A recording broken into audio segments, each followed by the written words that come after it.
that one in. Is there any other business?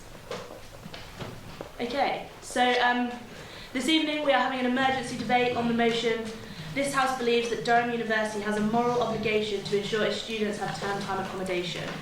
And on the proposition, we have Liv Eren, who is a student member and a first-generation student at St Aidan's College. Josh Oxley, who is a student at Grey College who has experience finding a house in a crisis. And Theo Osborn, who is tech officer at the Durham Union and a student at Grey College living out this year. On the opposition, we have Severino Bonvini, correct, who is a world-class debater, Team Spain. Oh, yeah. Yeah. And student member of St Aidan's College. We also have Matt, who informed me not to try and attempt to pronounce his surname, who is a student at South College, a debater, and has been personally affected by the crisis. And finally, we have Will Thornley, who is a student at John Snow College. So for those of you who haven't attended previously, each speaker will be given a chance to speak for 8 minutes. The first and the last minute of that time is protected, but the middle 6 minutes you are welcome to make points of information by putting your hands up and saying points of information. And the speakers can either accept or reject those. Once every speaker has spoken for their 8 minutes, we'll move to questions where you can have a chance to question either the opposition, the proposition, or to make floor speeches of your own.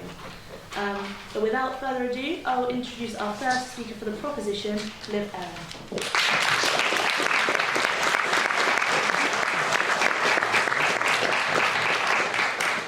Thank you. It is a pleasure to be able to speak tonight and represent state-educated peers from the 93% Club who are very much feeling the impact of the housing crisis. I want to start by talking about the profound importance of this motion and what it means to marginalised communities across our university.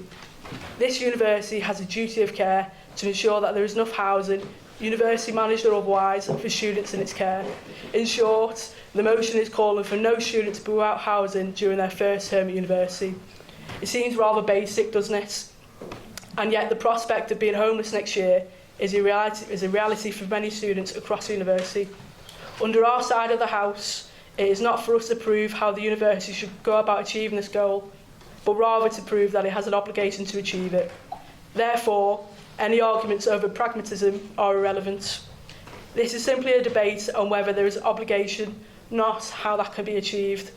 The housing crisis impacts us all, from first years like myself, all the way to our masters and postgraduate students. Many sleepless nights have been had due to the manufactured housing crisis forced upon us by our own university and Durham landlords. In an email that was circulated earlier on this term, the university's Pro-Vice Chancellor, Jeremy Cook, recognises that the current pressures on student accommodation are the result of the additional student intake. And yet, where is the support? The motion emphasises the importance of the university's moral obligation for access to term time accommodation. But what about the issues that have arisen as a result of this crisis? Due to the university's 10-year plan to increase student enrolment, there is just not enough affordable housing to go around. This, combined with the current cost of living crisis and with our student loans not rising with inflation, not only does the university have a responsibility to ensure that we have somewhere to live in term time, they also need to provide us with more support to offset the financial pressures of a highly competitive housing market, which they themselves have exacerbated.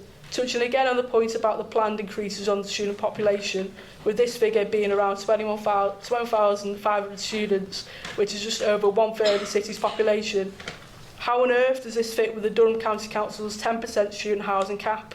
Many will argue that the responsibility lies mainly with the local council, but why on earth should local residents be pushed out of the city, their hometown, for a manufactured crisis created by the university in an effort to gain tuition fees? It is no secret that Durham is notorious for its privately educated student population, with over 30 to 35% of students coming from a reasonable level of wealth, and therefore it is fair to assume will be supported by family members to offset the pressures of the housing crisis. But what about those who are not?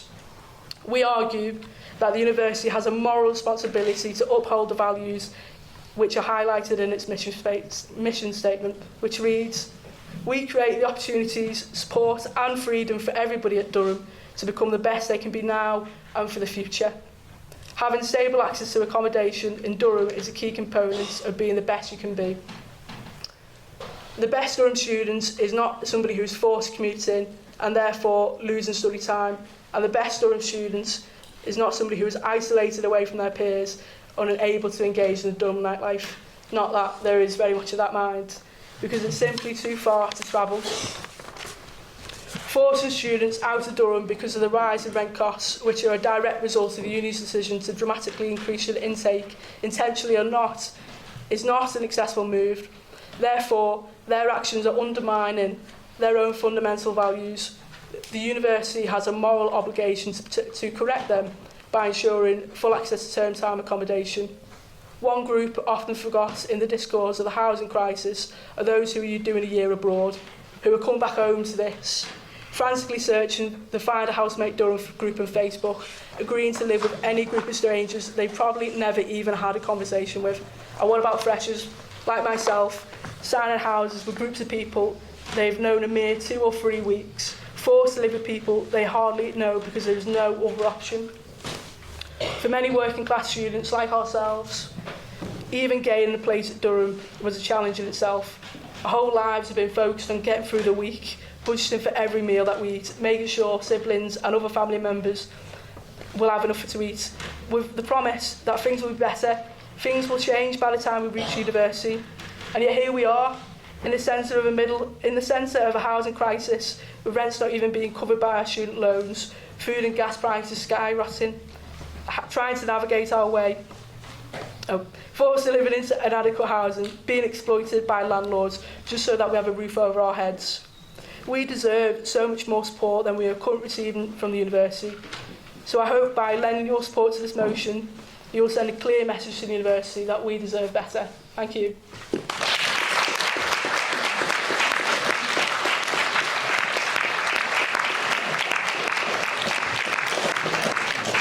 Thank you very much for that. And speaking first for the opposition, Severino.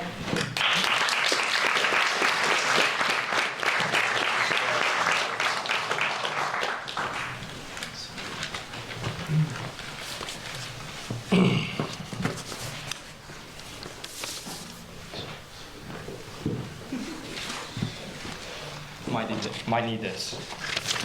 Okay. Yeah.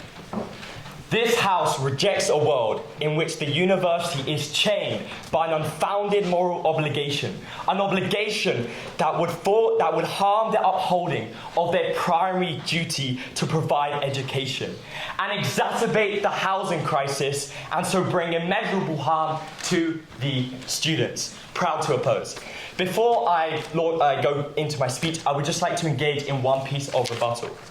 So I would just like to address the access argument provided by side proposition. So firstly, on a practical level, it won't work. I will get further into I will address this further in my speech as to how university's intervention in the housing market will actually make the situation worse. But this is really something for my second speaker to really illustrate. And yes, we can actually engage in the moral debate by giving a practical argument, because as my second speaker will do, he will impact this argument on consequentialist grounds, arguing that because the consequences of intervention are so bad in that they would worsen the crisis, the university therefore has a moral obligation not to intervene.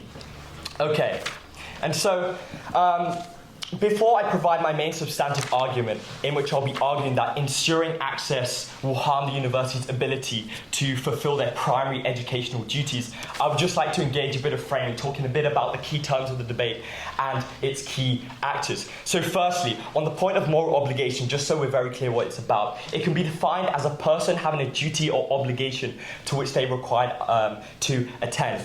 And so if they don't uphold this moral obligation, this inaction would be deemed morally blameworthy. And so if we think about this in the context of the university, the importance of maintaining the reputation and how this impacts their decision-making, a moral obligation would force them to act. Please note that this concept will be used later in my arguments. Second key term, ensuring term time access to this accommodation. This will involve A, building more college housing, buying up property to be leased by students, etc., etc. And what we see is that the overriding theme here is that it would bring monumental cost to the university.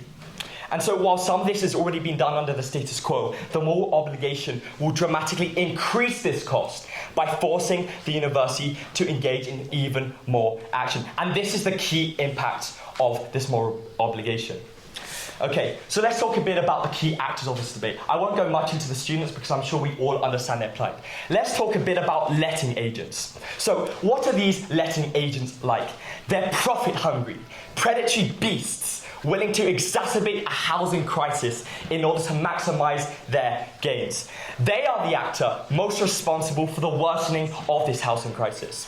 If we consider universities' actions in the build-up to this crisis, we find that they are forced by a late change in A-level grade boundaries to take in a larger than usual cohort in 2021. And while they did try to reduce their intake this year, the degree to which they could was hampered by continuation of the post-COVID generous marking of exams. And so what we find is that a lot of their actions are outside of their control. It's beyond the realm of causal responsibility and therefore beyond the realm of moral obligation. And so let's think about what the letting agents did. They preyed upon the university's vulnerability. They put up housing prices above, significantly above rates of inflation. In fact, Durham students saw their housing increasing from, say, £145 a week to £209. And second, they released properties much earlier than usual. This is important because what we find is that we have these letting agents creating hype.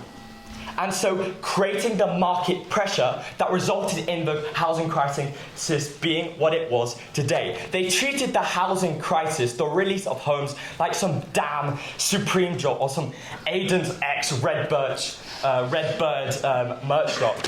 And so this is why the students felt that they have to queue up at 4 a.m. The blame lies with the letting agents. And so why are they like this? We must understand that their primary motive is profit maximization. It frames their thinking. Do they really think that they care about the university? Do you really think that they care about the students? In fact, here's a good example. No. Their willingness, in a recent report by the Palatinate, we found that they had an actual willingness to potentially circumvent law, specifically the 1998 Competition Act, to work with one another to set prices. And so this pays testament to their wicked, cynical, profit-driven motives, which are at the heart of the cause of this crisis. I might take you later. Okay, so what is the impact of this characterization? So first, the undermining of the causal responsibility argument, which I'm sure the side proposition will bring out later. The idea that Durham is responsible for causing the crisis and therefore they're morally obligated to address it. And so what I've done here, I've undermined the strength of the argument which they can bring, which means that the moral arguments that we will bring will significantly outweigh them. But I'll get onto those in a minute. But the second impact of this characterization is providing the proof of how further university intervention in the housing market will lead to letting agents engaging in further exploitation because of this profit motive.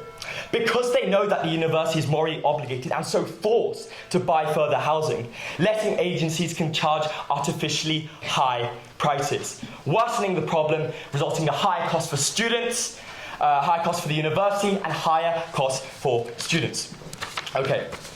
So now we've engaged in a bit of framing, talking about the key terms, the key actors. I would just like to bring in my main substantive argument. So I'll be arguing that ensuring access will harm the university's ability to fulfill their primary educational duties. So what are the university's obligations? We must understand that fundamentally they are an academic institution. And so their main obligations are to 1, educate its students, and 2, foster the advancement of knowledge. This is more like the research wing of the university. And so how does this translate to moral obligations? Last chance? The university's moral obligation then becomes doing all that they can do to fulfill this duty. right? And I could go into further justification as to how this translates to moral obligation, but I think by appealing to the idea of reciprocity, funding from students and the wider society means that they have an obligation to meet this duty, but I won't get caught up there. I want to consider the question, how does ensuring access to term time accommodation undermine this obligation? So, the high cost of ensuring access, something which would only increase due to the predatory nature of the letting agencies I have just proved above, will force a university to cut costs in A, so research, so laboratories, funding of research, funding of professors engaged in research. This is saying a good old fat goodbye to the geography department. And students, teaching facilities, the investment in high quality lecturers, and other things that fall within its wider duty of care, such as counselling service. And we must understand that this is important given that Durham has literally fallen out of the top 100 university rankings. Do we really want this at a time when other universities simply do not have to meet this cost? Okay, and so what is the impact of this? Firstly, it means that they don't have a moral obligation to ensure term time access to housing, because fundamentally they have a higher obligation to meet their duty to provide a high quality education. And second, that means that if anything, the university has a moral obligation to not ensure this access. And thirdly, it means that we win the debate, as the strength of moral obligation against this action weighs more heavily against the moral arguments provided by the proposition, which I simply decreased the magnitude of and outweighed out of this debate. Thank you very much.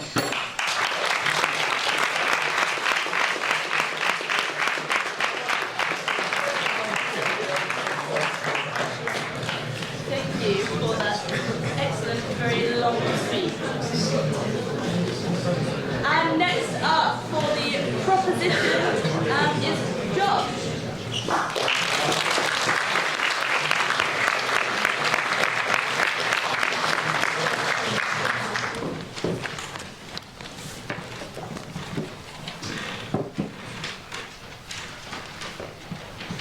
Ladies and gentlemen of the House, let me tell you a story.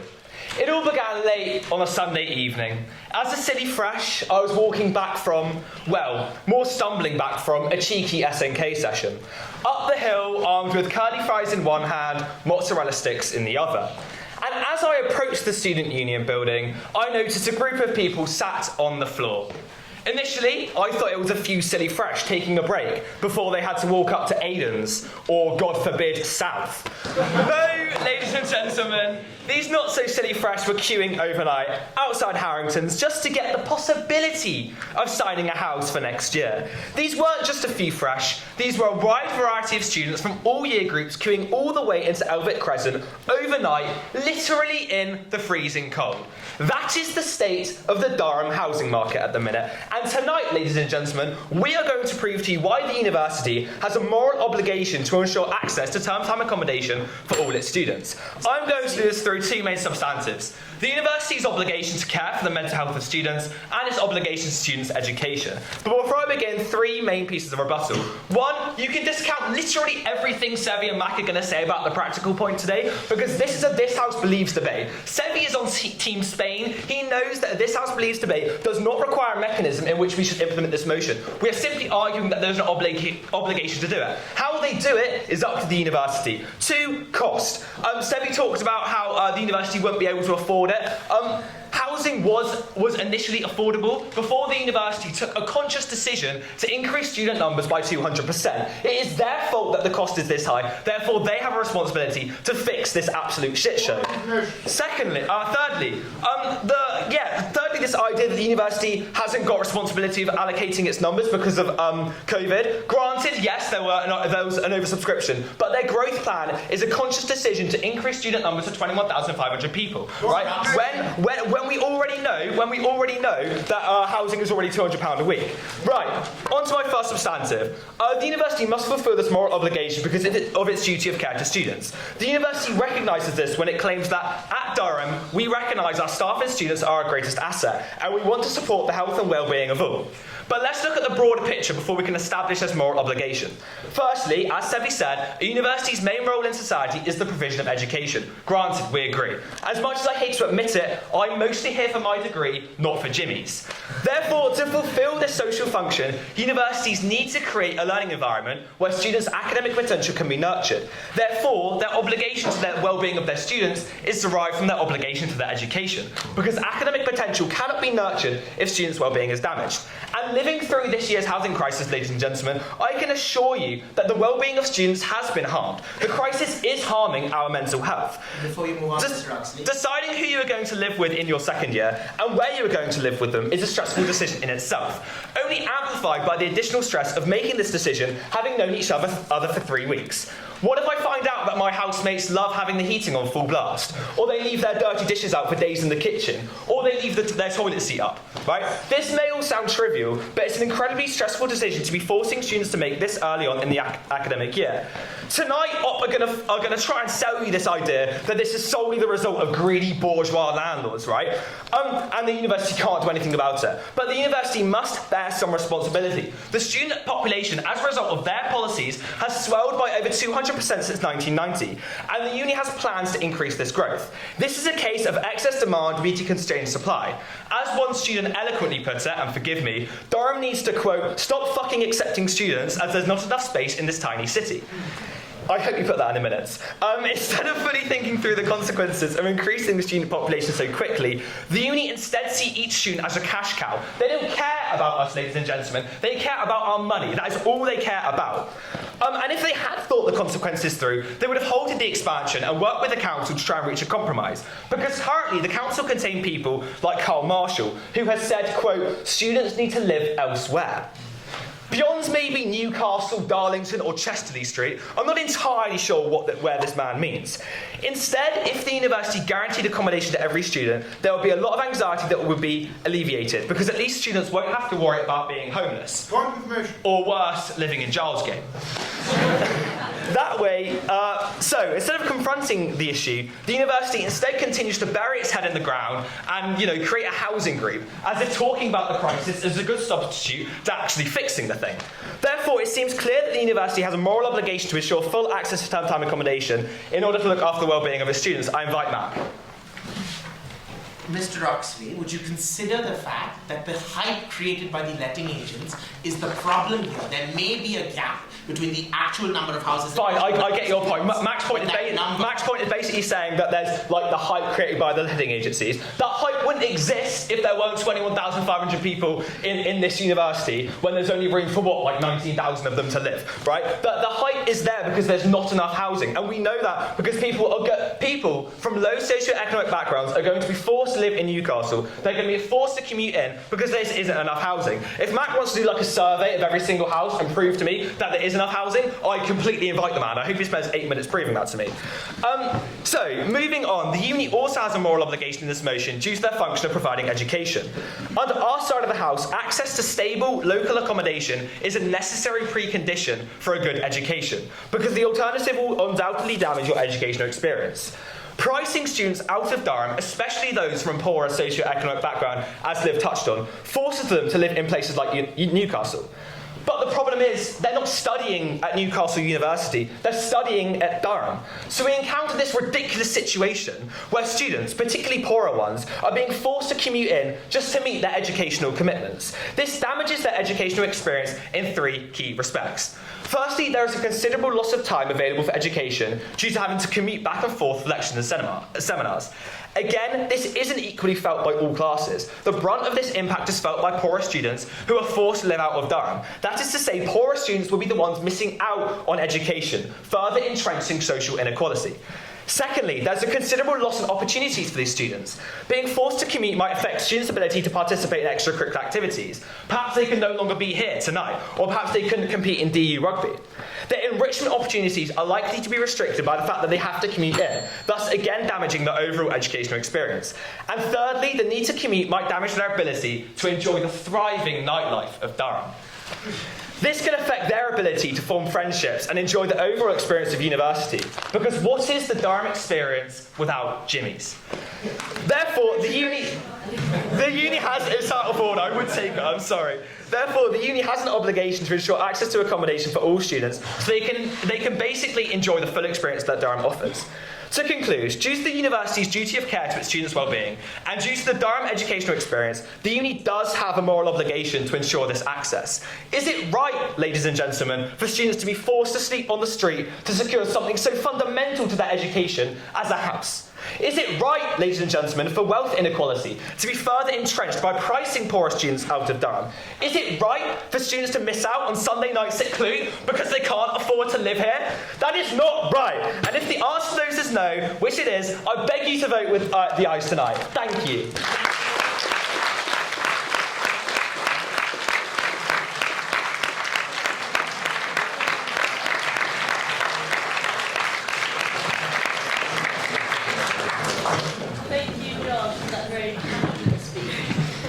I'd just like to remind the speakers that you are allowed to accept points of information. You may also decline them, as we've demonstrated. Anyway, up next for the opposition is Matt.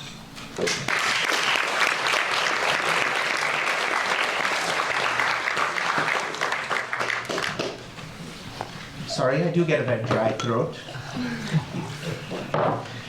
Yes, so does the time start when I start speaking, or can I start it now? 3, 2, 1. Very good. So, hi, I am a new union member. Most of you won't know me, but some of you do, because you do join me on Thursday nights at IDP. 7 to 9, please make yourselves down there if you like the day. You've obviously come here, so Josh, Sevi, and of course Will and Emma from the crowd all, join me over there. And I think, Josh, I've taught you very well. Superb speech, Josh. But there is just one problem, of course. So, what I'd like to bring about first is something that I never thought I'd say in my life, because I usually like to reject authority figures. But the university in this regard might just be a sympathetic actor. You see, the entirety of Josh's speech was telling you that the university should do something about it because it is completely ruining a student experience. And after all, I would have never come to Durham if I hadn't heard the legendary stories about Jimmy's, right?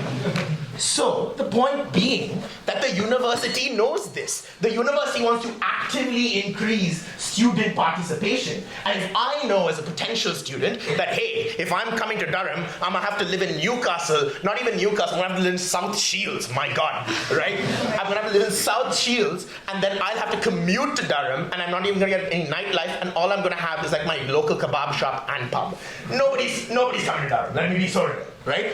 So the point being that the university wants to do something about this crisis. But why can it not? Right? They'll sell you this lie, the whole point that this is only a debate about morals, right? Morals can only succeed if we have the backing to do them. It's very nice to have morals, but as you should know, Josh, from our training, that morals don't win you a debate, it's impacts and consequences that win you a debate.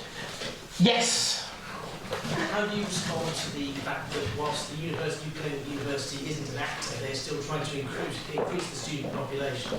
I would respond to that in my first argument. Thank you very much, sir. So, my first argument is that the university simply cannot do anything about it because they're A, bound to increase student numbers, and B, cannot physically change the housing crisis, and they are not, they can't do it. They just don't have the power. They literally cannot, right? So why is why is Durham bound to take in more students, right? Durham is bound to take in more students because of one simple fact. We are falling behind, chaps. We were a great university once upon a time, but we are seriously being tanked right now, right? We can't keep up in research, we can't keep up in student numbers, we can't keep up in funding, we can't keep up in anything. We're jumping like kangaroos from the top to the bottom of every single ranking that there exists for a university. And all of this is because Durham is a smaller university historically, right? If you look at the numbers of Oxford or Cambridge, York, Manchester, and Leeds, they have insane numbers compared to Durham's measly pre-2018 19,500, right? We simply do not have the money to compete.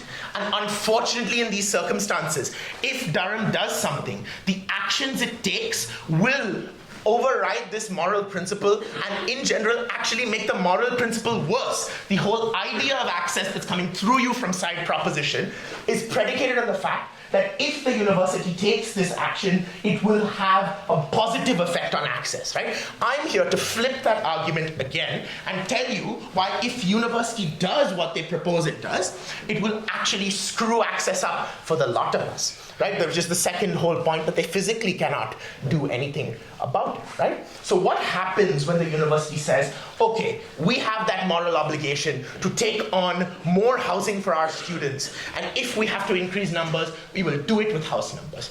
They haven't tell you how they would do it. They haven't really told you why they would do it. But there are two ways in which this goes about. We either build new colleges or we take over existing houses. I'm going to deal with how that really fucks over locals in a bit, but simply think about it in this circumstance, right? Just completely based on the university.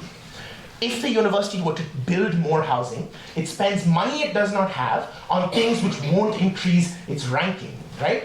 Things that do increase its ranking are stuff like researchers, like more buildings, more labs, more greater depth in studies, making new schools. That's what helps us in our rankings. Having great housing, unfortunately, does not help us directly on rankings. I'm not saying that we shouldn't have housing. There are things the university can do other than ensuring that everybody has a house to make housing access much easier on everybody. But the university is simply not enough of an authority to carry through what they want. They simply do not have enough money, and the money, if spent, will screw the university, leading it into a spiral downwards through the bottom 500s and 600s. I'll take a point of information. Right, St Andrews. Yes. Half the student population, and also is top university above Oxley and Cambridge in the regional rankings in the latest telegraph. How do you respond? Unfortunately, we don't have prince and princesses coming to Durham anymore, right? St. Andrews has a huge private trust fund, which I even simply cannot fathom about, right? So my whole point being, we don't have that kind of money, unfortunately. Maybe. You know what? I think maybe if we could buy out a golf club and start charging people to use it, I think that's how we solve that crisis. I think that's the rest of the day. Right? So, now as I was saying, why can't the university handle this on its own? I'm okay with the university providing more rental information, having the landlord department of the law school help out people looking for houses, having a dedicated department maybe even set up to helping people find houses, right? All of this is positive material. These are tools in a toolbox that can be used to promote the way that people interact with housing in Durham, right? However, why ensuring is not possible is because ensuring would require the university to either A, become one of the biggest landlords in Durham, or the biggest landlord in Durham, something which a university in any other town simply is not. Which also, you're throwing out locals who are local to Durham from the entire city centre and Giles Gate and the Viaduct, and you're making Durham essentially an entire campus. A, you're giving the university a huge amount of power, and remember, I said I really don't like authority figures. So the fact they have more power is kind of scary to me, right? More than that, you're also making sure that Durham completes its gentrification from a nice northern town to something that's invaded by students and has only music blaring from it every night. This is a true fact, by the way. I went to Giles Gate, Young Street. I could hear Jimmy's, right? Just think about if you could hear Jimmy's every night where you lived. I wouldn't stay. I live in Elwood Crescent. I'd like that to be on record because Josh said it, I'm personally impacted. That's my impact, right? And so the fact that people are being forced out of the place they love, the place they were born, the place they made a family, the place where they married their wife, they had their children, just because one person wants a geography degree is fucking insane. Right? The way that this would affect the local population itself negates every moral principle they bring at us. Because not only are you sending the university down in rankings to a point where they can't ensure housing anymore because they simply don't have the money to do it, you're also screwing over locals who also have rights. Right? That is the key point in this debate. Their moral obligation can be weighed against anything and still fails on everything on our side. Sevi has very graciously told you why the moral obligation argument just doesn't work, because he explained who's actually causing the crisis and who should be morally obligated to solve it. The university instead is what I've told you, should go to the government and look at what is happening. I personally have written to my MP. I hope everybody else does the same, because it's a really crazy crisis. And so ultimately what you are left with is that the university, A, has no reason to cure the crisis, B, simply cannot cure the crisis, and if it attempts to, will lead to a worse crisis that affects the most marginalized groups, like students from public schools, the most negatively. And therefore, I don't think there's any reason to vote aye in this debate. Thank you.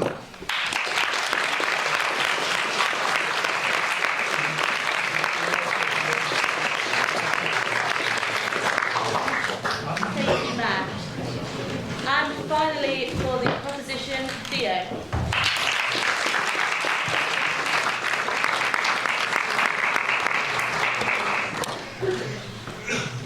Thank you, Madam President, and thank you. It's great to see so many people here in the chamber for such an important issue. And I'd like to start first going through a little bit of rebuttal, and then I'll move on to my two main substantive points. And that is that actually, contrary to what Mac was claiming just there, that I think the impact on the local population of the university not ensuring housing for students is actually pretty big. And then I think also that it affects the student experience because of housing agencies being able to get away with basically murder in terms of the service that they're providing to students. But first, let me come on to the rebuttal. Mac's main point was, well, the university it's not in their interest to deal with this problem, but also they can't. Well, I've got a bit of news for you, I'm afraid, Mac. The university has a plan to deal with this, and it's about building 4 to 6 new colleges by 2027. They're aiming to get 50% of students living in college by 2030. So it's clear that, at least they're claiming that, that's a real way that they can change that. Sorry. Yes. Well, you raised several points of your side here, the sort of stress of losing heating and things, choosing who you're living with. I wonder whether perhaps living in college for more years with people who don't necessarily know can only sort of add to student stress. Well, I don't know. I don't know what your college experience was like, but I find living in Grade College, it was not stressful at all. I absolutely loved my time in first year. Maybe it was different in Hatfield. I'm not sure. Trevelyan. Oh, I'm sorry. I am sorry.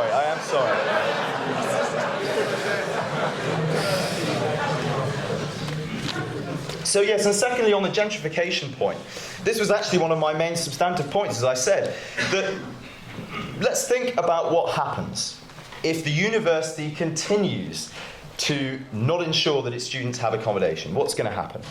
Okay, so there's an increased number of students in the same number of houses. Therefore, if you're a landlord, you're looking around, okay, I'll buy up some more properties, and I can make an absolute killing renting these out to students. Therefore, you either rent to students or you charge similar, the prices go up for locals as well, as otherwise it makes no sense if you're not upping your prices. It's just in your own self-interest. Therefore, this results in locals facing sky-high, unaffordable rates. They get forced out of the centre of the city, forced out of homes that many of these people have had for decades and decades, because they simply cannot afford the rent. And then it also means that house values go up. So if you're a local and you want to come and move into the city centre, that's going to be very, very difficult due to rich investors coming in, seeing an opportunity, buying them, making a load of money, and the price just goes up and up. If this issue is not dealt with, then all that's going to happen is the value of houses are going to go up in the centre, and the rents are going to go up in the centre, forcing locals out. I don't see how. We haven't proposed that the university buy up the whole town and turn it into some sort of theme park for students coming up from London or whatever to see the history of Durham.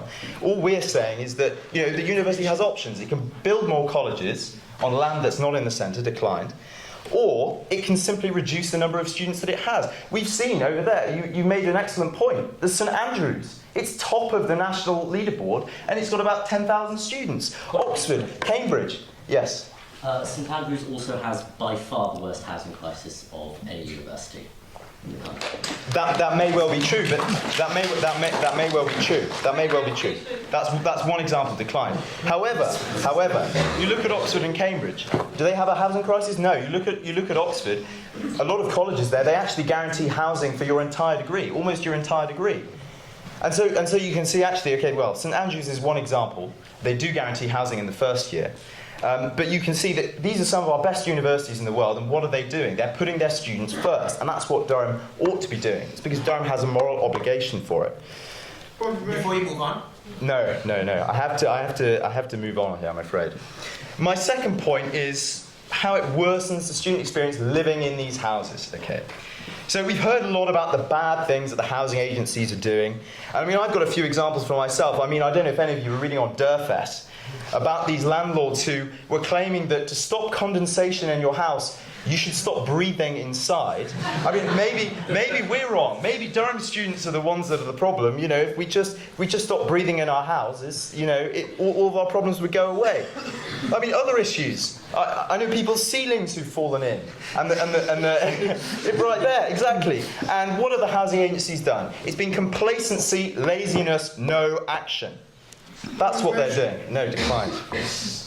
It even extends to our own landlord coming in to replace our chairs with metal camping chairs. I mean, I don't know, with the queuing, with the camping outside, maybe we're seeing a theme here. Maybe really the answer that all the housing agencies think is the answer to this problem is actually just everyone starts camping. You know, you pull up your camping chair, you get your tent outside. That's just not sustainable. But the crucial point that I think the opposition failed to get here is that, you know, why are the housing agencies doing this? Did they just wake up on the wrong side of the bed and just think, you know what, let's up prices this year massively? No. It's because student numbers have massively increased. And that's not just because of COVID. It's part of the university's plan to increase student numbers. The university is planning to increase them by thousands. As has been mentioned, over the last 30 years, there's been a 200% increase in the number of students in Durham. And I think we're getting to the point where it's simply too many for the amount of college accommodation that's been built. And so I'll come back to this problem about what it does, the lack of competition in housing agencies and housing, which means that when you get there, when you get into that house, you have all sorts of issues which directly affect the student experience, directly affect student mental health. The house can be awful, but you know, what is the housing agency going to do? They have no incentive to do anything. This is directly caused by the actions of the university. The housing agencies are just doing what's in their own self-interest. But the root of the problem is the university. So, you know, as a housing agency, your reputation can be awful. I mean, we've heard so many examples already. And you can still shift all your properties. You can shift properties in Gilesgate for £200 per week. That's ridiculous. We've got a half an hour walk into the science site, and our housing is going up, I think, 70% next year. It's 130 to 189 next year, and it's all the way in far Gilesgate. This is what they can get away with. But remember, it's not just because the housing agencies decided that they changed that. The root of the issue is there are too many students. This was not an issue 10 years ago, 20 years ago. What's changed is the number of students. That's the main factor. And so, ultimately, rounding that out, the landlords cannot get away with this anymore. But what's going to happen? I don't think the university directly intervening in the housing market is a solution, buying up the whole city centre, gentrifying the whole place. We're on the same page on that. What I do think is an answer is the university taking a leaf out of the books of Oxford, Cambridge, St Andrews, reducing student numbers, and also building more colleges, ensuring that there's more college accommodation for people to live in, because I don't know about you, but I enjoyed my time in college. It was a great time, and that is why you should vote that Durham University has a moral obligation to ensure that students have term time accommodation. Thank you very much.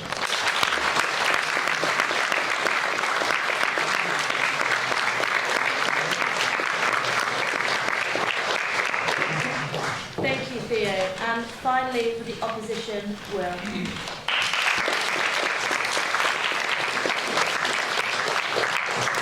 Okay, thank you. I don't have any hilarious anecdotes to pad out my speech like Josh here, but I do have some very serious points to make. I think I think the issue with the term moral is the reason why I'm against the notion that the university is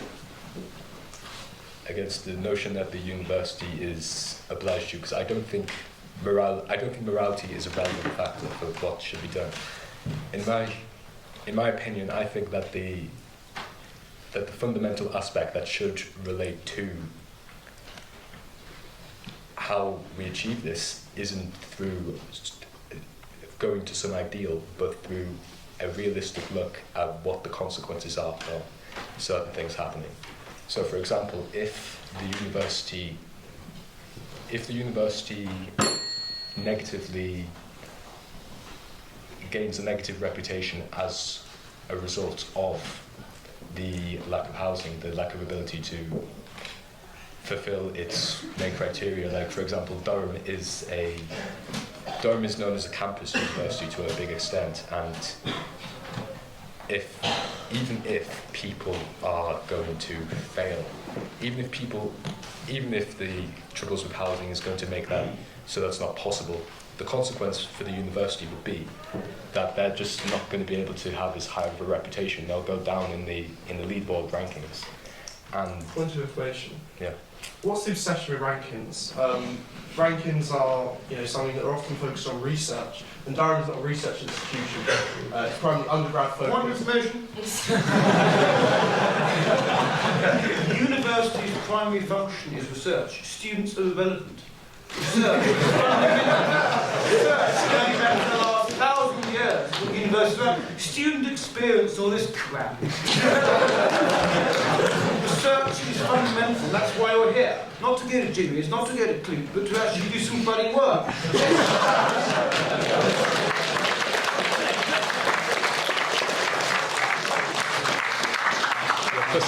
I only mentioned rankings once, so I don't know where you're... No, but I'm just saying, you did mention about Durham slipping down the rankings and becoming worse. Yeah, I mentioned it once. Obsession with the university, or I think everyone, focuses on these sort of numbers, whereas I think university is a more holistic thing that's focused on the academics, and I think if you're an undergrad here, you're more focused on learning rather than research. I'm an economics student, I have no idea what's going on, so I don't think I can really do any research. Okay, can I continue? Save it for a floor speech afterwards. I'll come to you first. Okay, so irregardless of what you think about university should be for the research, it should be for learning, or whatever you think, I think that attributing this to morality is misleading and takes away from the point that the university should be fulfilling a task. Now, this isn't moral. This is about facing the consequences of their actions. And if the university is going to have to...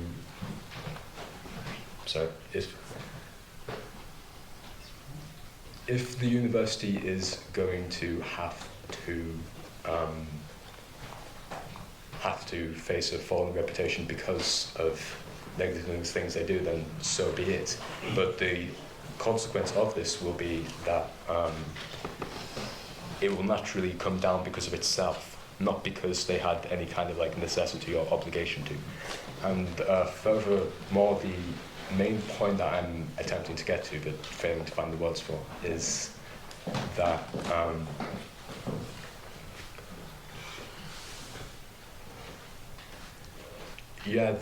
I'm really against the narrative that's been driven about how, with an emphasis on morality, that this means inherently that there's going to be a focus on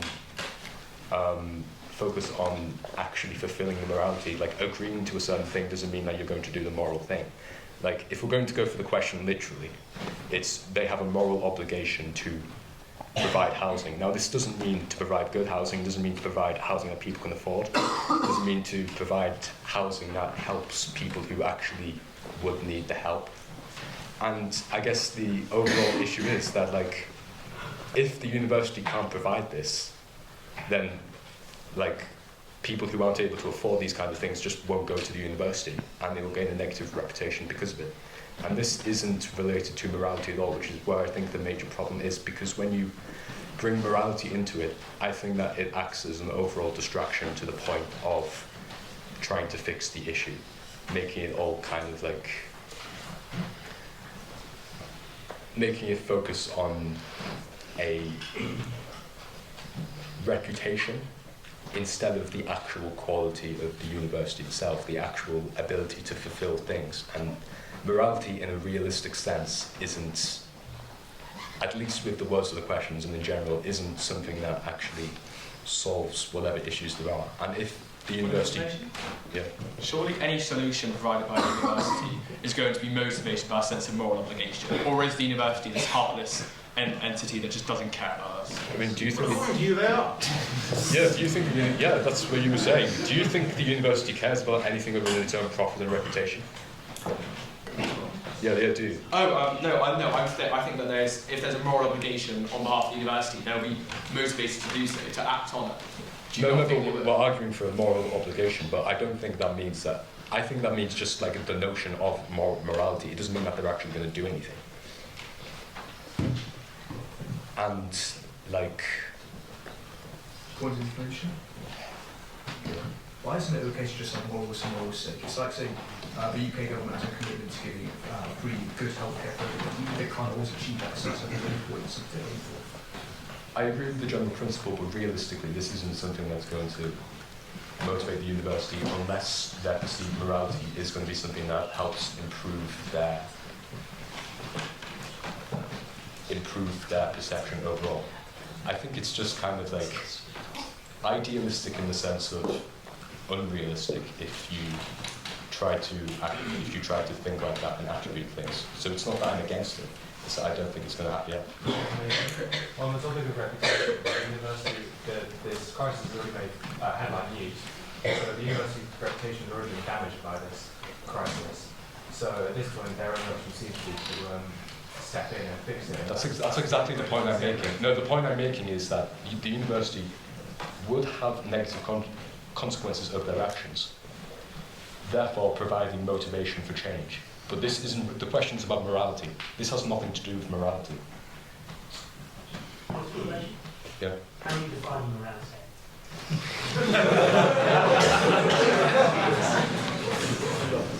How do I define morality?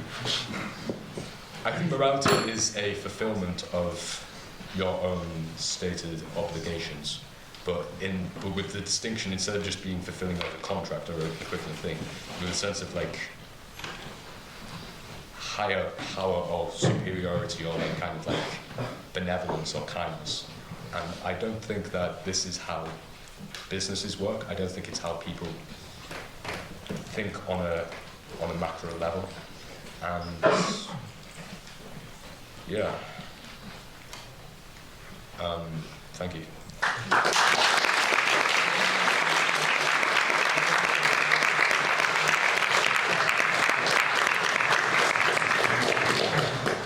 Thank you for that, and for beginning the Q&A. So we'll now move to questions and floor speeches. Please raise your hand and we'll try and get through as many as possible. Before you ask your question or begin your speech, please state your name and your college for the minutes. And then afterwards, there will be an invitation on the secretary's desk to come and join us for our post-event drink reception. Yes? So before I was rudely interrupted, or Matthew broke a hat for the college. I just wanted to point out, there's been a lot of talk about rankings tonight. And Durham, because of the way Durham is organised, we got rid of our medical school, for example. So UK university rankings, and especially international university rankings, are based on research. And while Xavier, world-leading experts on medieval weights and measures, might say otherwise, I think that Durham is primarily a learning institution. We are majority undergraduates at the university, and I think a lot of us here tonight are here to become experts to some extent within the field that you're studying. So why is the opposition so focused on rankings in what decisions people are making towards going to university? It's obviously a consideration. However, I think as we've seen with the negative press that's been across BBC, there are a lot of probably sixth formers and who are sat right now thinking, actually, I won't be able to find a house in Durham. And while this isn't directly linked to sort of the education and the academic side, that's really affecting their decision making to come to the university. So I just want to ask, what is the obsession with rankings? Aimed at the opposite. Oh, I get to. Oh, that's nice. Okay. I'm new to this format. I usually do BP. So I did like your question. See, I agree with my honourable friend's interpretation of your question. I think his answer put it better than I have to, but I will put it because why say one word when 50 will do. So the idea that a university cannot function without rankings is something that, yes, I also have some problems with, but ultimately what we have to realize is, number one, kids pick universities based on rankings, right? Why do people want to get into Oxford or LSE or, any of these bigger schools? It's because they're ranked very high. Yes, my friend. Durham has stayed relatively stable over the past 15 or 20 years in UK rankings, which are less research-based. Surely that kind of discredits part of your point. I didn't want to say this so far, but I guess I have to. But guys, I don't think UK students matter much to Durham anymore. I think it's the international students that are paying the bills. So even if UK rankings stay the same, the ones that international students are looking at are international student rankings.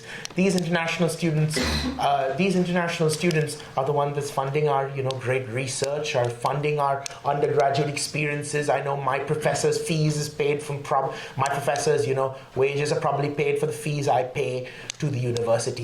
I know an international student house is worth 100,000, whereas a student house from the UK is probably worth maybe 20 to 30 to the university. So unfortunately, these international rankings do matter if we want to survive and thrive as an amazing university that's ranked highly amongst both UK and US rankings as well as international rankings around the world. I think that's the most important part. We need to stay alive, right? Access is important, but ultimately, if we don't stay alive as a university, access will fundamentally be reduced to zero.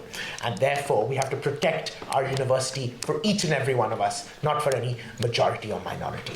Thank you. Would the proposition like a chance to respond to that? You can say no. Okay, further questions? Evan. So it's kind of Evelyn Knight, Josephine Butler College. It's kind of leading on from your points, but also for the proposition as well. So this idea that the university has any moral obligation, I don't obviously argue the university has no morals at all. And about international students, if you're a university with a very small population, there was a lot of talk about St Andrews earlier. St Andrews is one of the richest universities and doing so well because it has one of the highest international populations, mostly taken up with Americans. What is to stop the university increasing its international intake and completely going against all of this stuff about access we've been talking about? As a state school student from the north, I can't compete with international students who are coming here and willing to pay £200 a week for the housing that there is in Durham. I think that's a lot of the reason our housing has increased. So the landlords have realised there's a lot of people coming over to Durham. Durham is a very rich university anyway, but there's international students coming over who can afford to pay those prices, who aren't going to not come to the university because those prices are so high.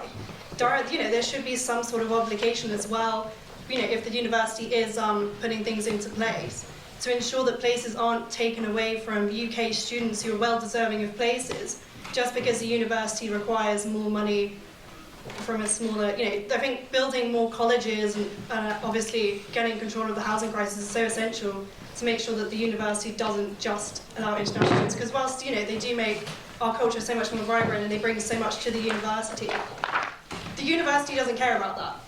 Last year the university said it was going to increase its diversity by uptaking its internationals. That's not why the university decided to take in more international students. It's because they pay twice the fees, they have twice the amount of money to spend on accommodation, and they put state school students and well-deserving people out of places.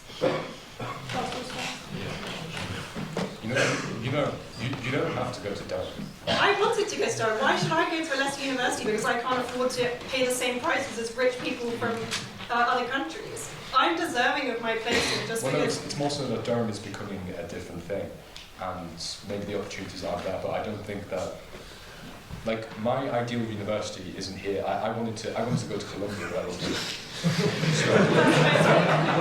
so maybe it's like a negative thing, but I don't think this has anything to do with an obligation, a moral obligation. I'm not saying it is. Just because you want to go to Durham.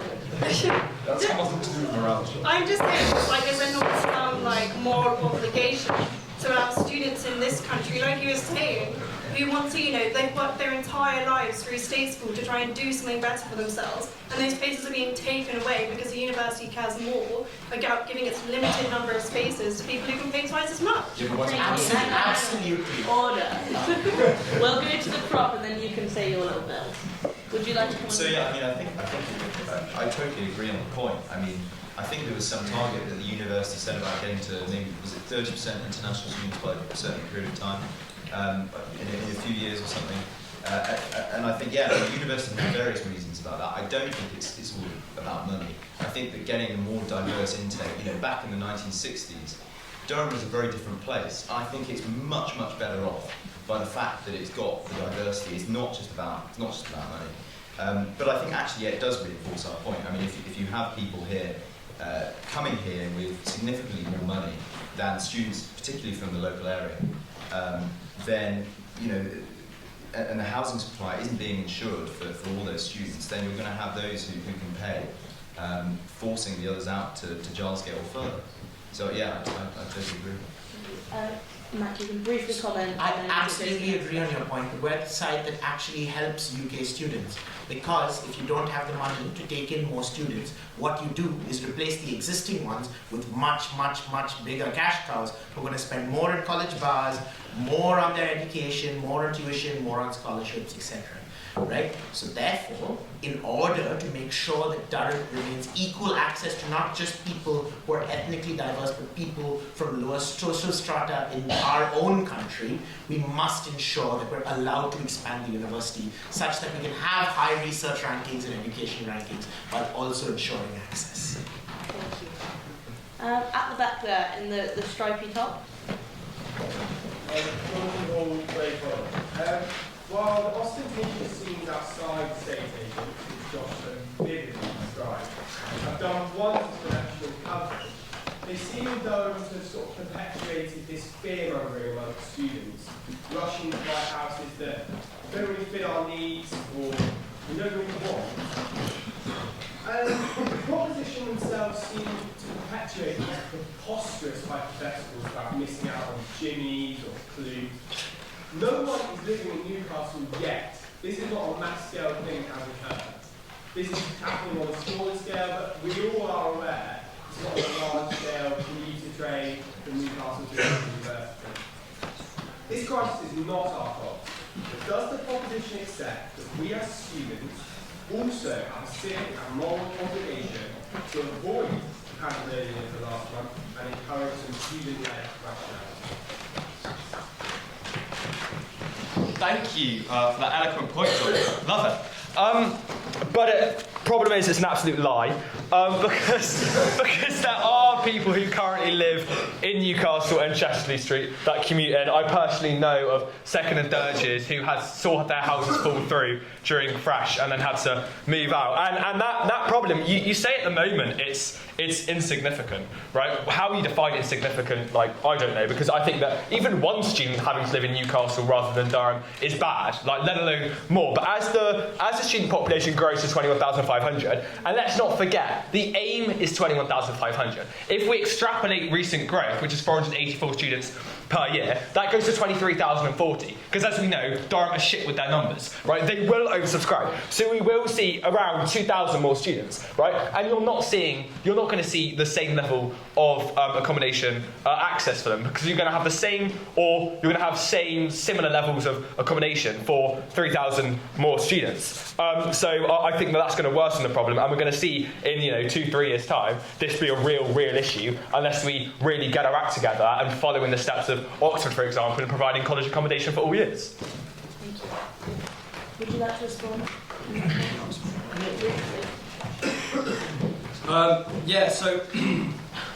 We agree that the students do have, that they should have a civic obligation to not engage in the scaremongering.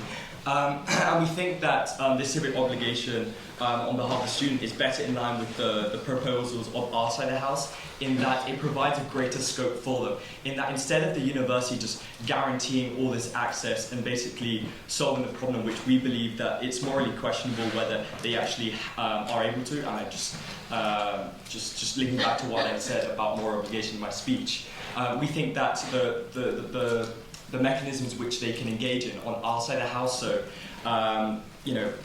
promoting some part of faculty or some part of the law school to educate people on rights, information campaigns and stuff like that is better aligned with that. And secondly, I'd just like to draw your attention to the fact that scaremongering is a big issue and it wasn't necessarily caused by the university. The students have a big role, but let me just redirect your attention to the letting agents and how they have a great deal of responsibility here. And so the moral obligation is very much lesser on the side of the university and more so on theirs.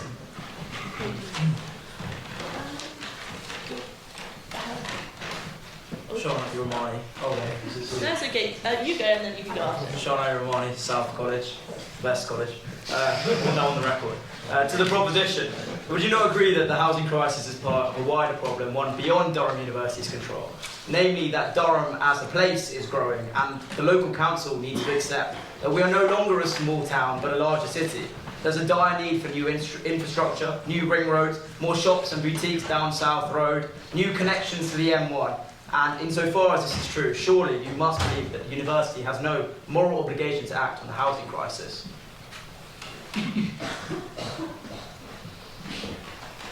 Yeah, excellent point. I think that this is a question of total responsibility or partial responsibility. Now, we aren't saying that Durham Uni has total responsibility of this crisis. We're saying that they're worsening it because, one, they are increasing student population, and two, they aren't talking to the council, right? Because when we've got people like Carl Marshall saying students should live elsewhere, that is indicative of a lack of constructive discussion between the uni and the council. If we kind of said to them, right, there's a 10% quota at the minute, you guys need to accept that Durham is becoming a student-led city, right? We are the reason that Durham is on the map. Hate to break it to you guys, right? You need to be tough with them, right? Because otherwise they will continue this kind of farce of being like, right, only 10% of the housing in Durham can be dedicated towards student housing. And yes, I agree there's a kind of lack of infrastructure and things, but I think at the moment the most pressing issue for students like myself and like everyone in this room is we need somewhere to live. I don't particularly care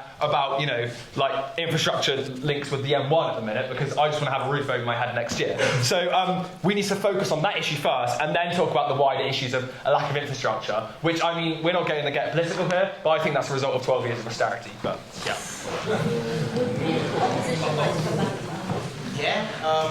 So I completely agree with Josh. Right? Ultimately, we all want a roof over our heads, and I think the problem that's gone on through side propositions, they've not understood that we're completely in agreement with them. That on all the points, it's just that ensuring people have housing is not the way to do it. I think, Sean, you highlighted best that going to an authority that does have this authority, such as a local council, the national government, of course, is probably the best way to do it. And I think, therefore, because you asked that great question, South College is definitely the best college. Point of information? Oh yeah, go ahead. Only if it's on South College. It's related. Okay. Something which I don't think we've really spoken about in this debate much is the collegiate system, which is what makes Durham one of 3 unique universities in the country. Now, if we look at Oxford and Cambridge, the role of the college, and it used to be the case that the role of the college was to facilitate the social needs of the students. Now, why aren't we talking about how the colleges should have more autonomy being able to look after their students?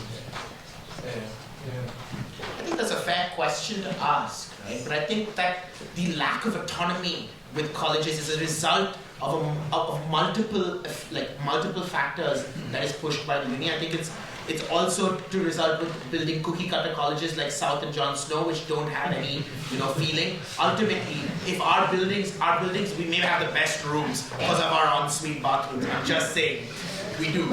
But the fact is that John Snow lacks such college spirit. It's crazy. South at least has shown some great regard on that, some positives on that end.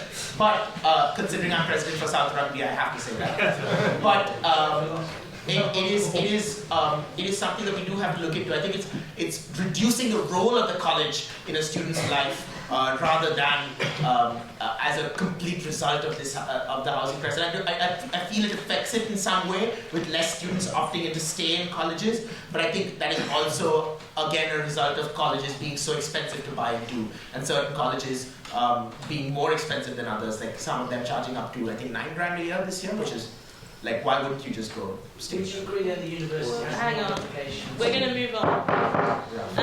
Harriet was next, and then we'll have one final question from this side. Got one in the green, but we'll go here first. Harriet Sherwood, Stevenson College.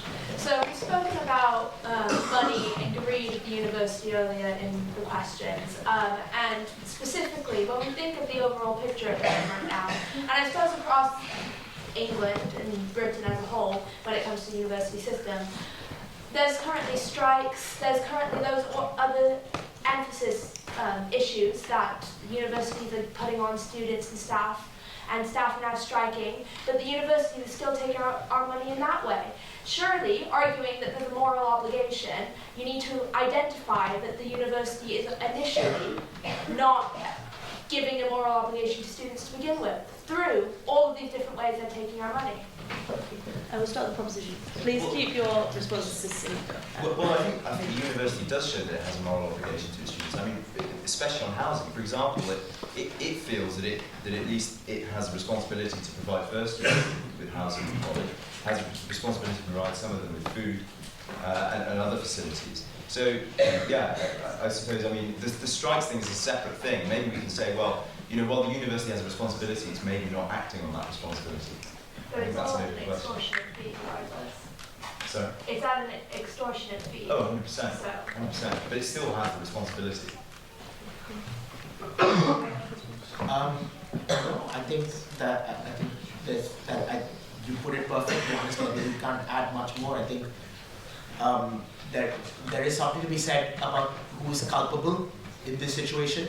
And as I said, the university may be a sympathetic actor, so culpability, while I agree there's a lot of culpability on the university, we must also look at people like letting agents and groups, and including the government, which is, it's crazy that they allow people spending their entire student loans, essentially taking money out of the coffers of the Bank of England and putting it into private individuals' hands, 100% of it, and then they're not curbing that and helping that. That is in and of itself amazing, and it's not something that's just affecting Durham, it's affecting the entirety of the country.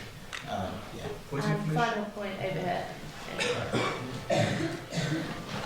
Now, I think we can establish that Durham is a particularly small city and there's just as many students, on top of the residents that already live here, that can actually fit in the city.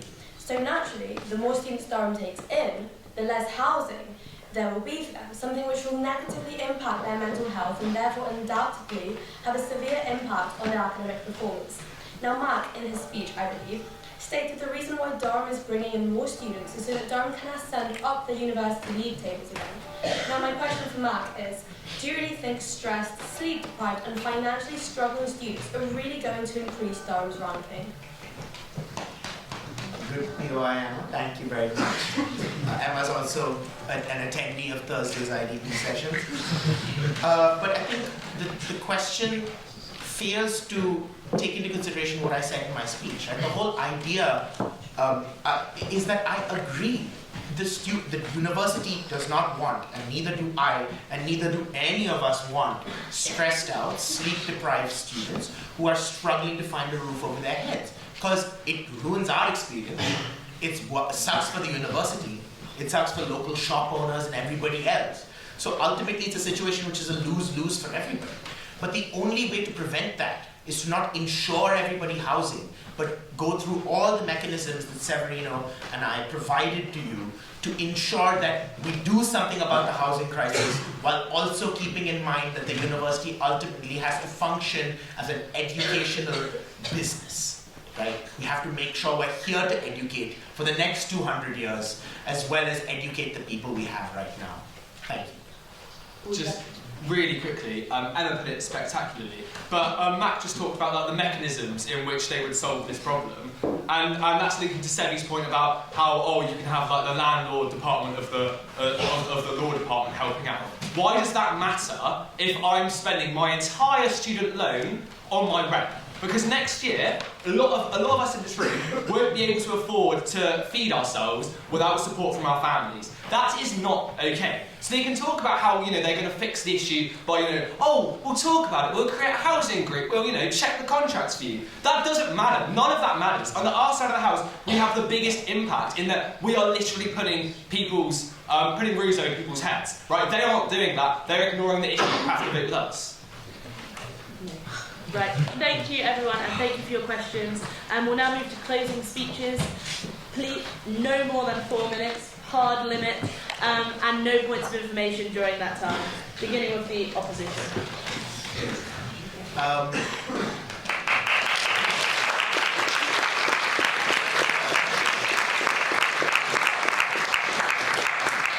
I think I'm going to start off by replying to Josh. I wasn't able to. So again, guys, what we're trying to say is that this whole idea that the entire side proposition is presenting is a problem. We're not denying that fact that there are people who are going to be struggling to find houses and we need to do something about it. But ask yourself, if the government cannot work the dole properly, if this huge coercive institution cannot coerce us into accurately depicting how much we need and accurately taking it, then how can a university with A, not the resources of a government, and B, not the ability of a government, and C, not with the authoritative ability, the legal ability of a government, decide to allocate certain amounts of money in the way that Josh was trying to rebut it, and almost make like a socialist union of Durham, right? I think that's frankly preposterous. We cannot simply make Durham University a legal body within the common law system, right? I know Durham used to be run as almost its own little state within England, but that cannot happen anymore, right? The idea is, and I pose this question to you to think about before you vote, right? Is what do you think the university can do? Do you think the university can buy up more houses? Do you think the university can afford to give you breaks if your rent is over £140 a week? Do you think the university, especially when we've already categorized these letting agents as these predatory animals who keep coming back for more like hungry vultures in the savannah, right? Who want to extract every single penny they can because they hold an oligopoly on the housing market for students, right? So what can the university even attempt to do if to build new colleges, right? And building new colleges is not going to solve things as one of my honorable friends pointed out, that people are choosing less and less to stay in college because cookie cutter colleges fail to breed college spirit and want to stay in college other than South. And of course, B, that college housing is not the be all and end all, right? If we spend money on college housing, we're going to go down in rankings. And my honorable friend in the front row did point out that why do I care about rankings so much? The simple fact of the matter is, I've told you that the university, as lovey-dovey as it is to say the university wants to protect us undergraduates, the fact is the university is run as an educational business. And you have to weigh it in your heads, ladies and gentlemen, whether you would rather have a university which is lovey-dovey and cushy and tries to enact a socialist state within Durham, or B, you'd have a university which is cold and calculating, but gives you a great degree, a degree which places you in a position of employability, breaking the cycle of poverty for many people from state schools to then grasp at things that they never thought they could grasp at. Would you take away the education of all of us over here just because you believe that the university is culpable for a crisis which it could not have predicted, it did exacerbate, but is not wholly responsible for? Ultimately, the question is again posed to you, ladies and gentlemen, but I feel the bigger moral obligation is to keep Durham University alive and ensure access to world-class, top-notch education for everybody from either social strata, from within the UK or abroad, and for, of course, all of us. Thank you.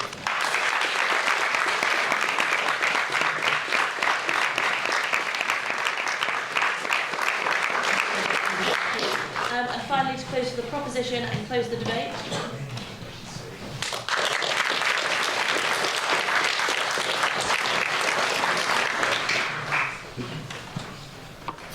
topics of clash for you today, ladies and gentlemen: responsibility, implementation, and purpose. But before I begin, a little piece of rebuttal to the entirety of Op's case, which is based around this idea that the Op3's case, the incentives of the university will be decided by the fact that they get bad press, right? Looking back at the Palatinate over the past 5 years during research for this speech, I discovered that there has literally been a housing crisis in this city for the past 5 years. Has Durham done anything but worsen the crisis over the past 5 years? Absolutely not. So there's no way that they're going to be incentivised suddenly by bad press to change it. They were literally on the top story of BBC News, and they're not doing anything about it. My first clash point today is responsibility.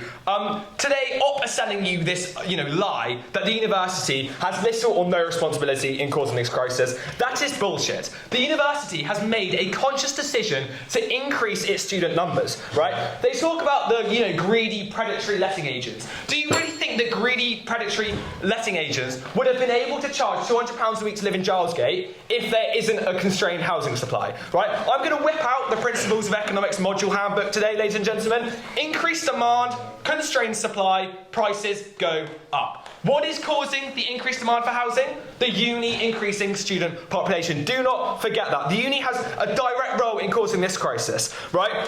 So because they have a direct role, their responsibility to fix it. Because you shouldn't put students up shit's creek without a paddle and not save them. That is not the role of a uni. We win on that point of clash. 2, implementation. I implore you to focus on the wording of the motion today, right? Because we easily win on this motion. This House believes there is a moral obligation. This isn't a debate. This House would ensure access to term time accommodation, right? But let's even take that, I haven't convinced you that, fine. Let's take them at their best. It's not exactly unfeasible, right? For example, in the growth plan, we can build more colleges, or we can, reduce student intake. Let's stop seeing students as cash cows, and let's start caring about the fact that they need someone to live in their second year. Mac talks about how it would be kind of unprecedented for the Durham Uni to become the biggest landlord in Durham. But why is this unprecedented? Because Oxford provides access to term time accommodation for all 4 years of your degree. Cambridge do it as well, right? So it's not exactly like if we see, if you guys want to make Doxbridge a thing,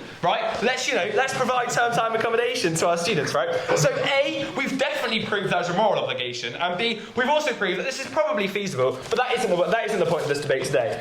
Lastly, purpose. We've seen a lot in this debate about purpose. What is the purpose of a university? We've heard from Mac and Sevi, who have painted universities as this kind of machine where we just pump out undergrads with geography degrees or whatever, and that's all, right? We've heard from the wonderful Xavier, who says that, it's all about research and, undergrads don't care, they're irrelevant, right?